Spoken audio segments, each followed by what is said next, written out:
tingkat nasional sudah cukup siap, hanya memang ada perlu penyempurnaan. Tapi yang lebih penting lagi bahwa perwakilan di daerah-daerah sekarang sudah terbentuk di 21 provinsi. Nah, yang penting sekarang adalah mendorong gugus tugas di provinsi yang diketuai oleh gubernur bekerja untuk memberikan pertama tentu pencegahan berkembangnya penularan itu melalui sosialisasi tentang social distance atau jaga jarak, sehingga masyarakat itu bisa memahami bahwa bahaya corona ini kalau tidak kita bisa menjaga jarak. Karena itu perlu ada usaha-usaha, inisiatif-inisiatif yang konkret tentang usaha pencegahan ini di daerah-daerah, termasuk mencegah kemungkinan daerah yang belum terpapar untuk mencegah jangan sampai ada yang terpapar masuk ke daerah itu. Jadi ada semacam upaya-upaya itu.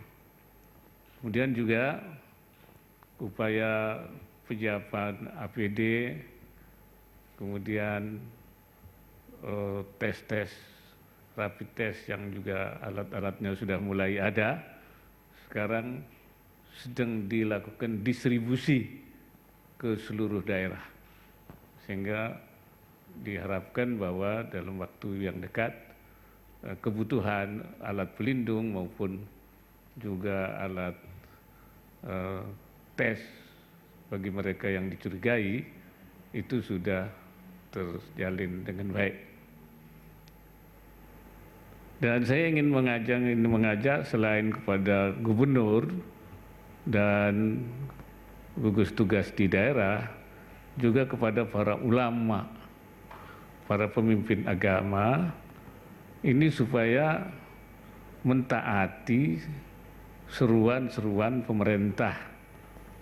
Apalagi sudah ada fatwa Majelis Ulama untuk tidak menyelenggarakan pertemuan-pertemuan, kumpulan-perkumpulan, dan bahkan juga seharusnya para tokoh, para ulama itu menjaga, ikut memasyarakatkan, ikut memberikan ya tuntunan, nasihat kepada masyarakat, kepada umat untuk ikut mematuhi ya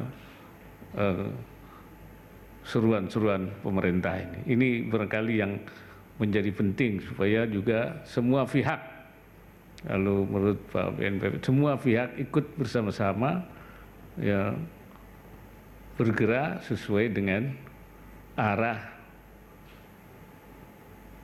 dan gerakan yang dilakukan oleh pemerintah, baik nasional, daerah, termasuk semua tokoh-tokoh masyarakat. Saya sudah meminta kemarin Majelis Ulama untuk mengeluarkan fatwa kebolehan untuk tidak melakukan sholat jamaah dan tidak Jumat kalau terjadi situasi yang cukup mengkhawatirkan seperti Jakarta misalnya, dan untuk kawasan tertentu, dan itu sudah dikeluarkan fatwanya oleh Majelis Ulama. Nah, untuk mengantisipasi ke depan, saya juga minta Majelis Ulama dan Ormas Islam untuk mengeluarkan fatwa kalau ada dua hal yang ingin saya mintakan. Kalau terjadi kesulitan mengurusi jenazah penderita corona ini karena kurang misalnya petugas medisnya atau karena situasi yang juga tidak memungkinkan,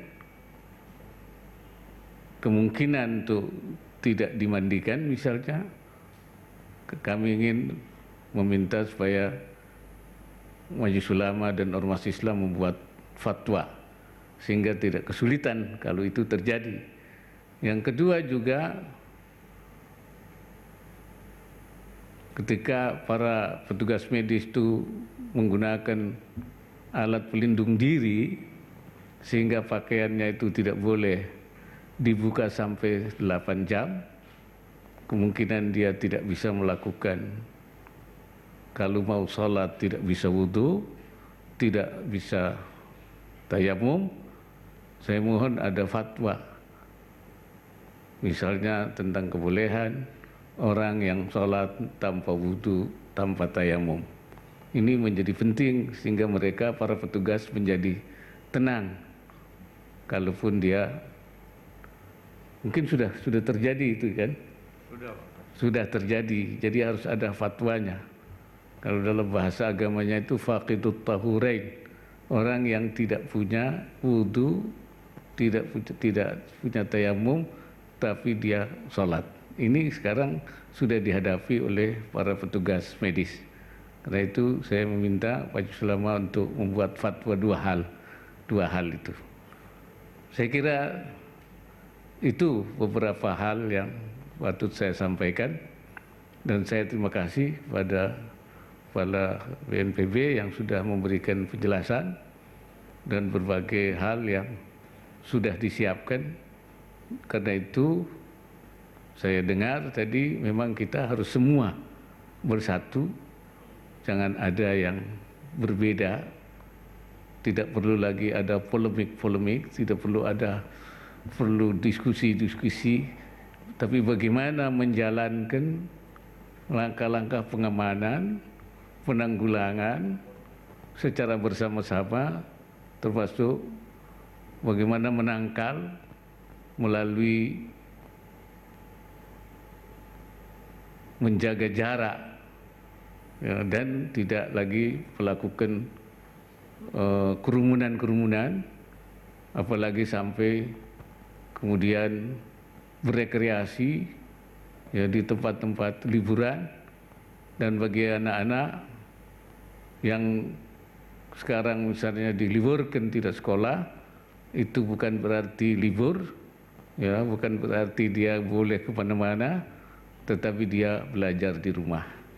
Saya kira itu yang dapat saya sampaikan. Assalamualaikum warahmatullahi wabarakatuh. Waalaikumsalam.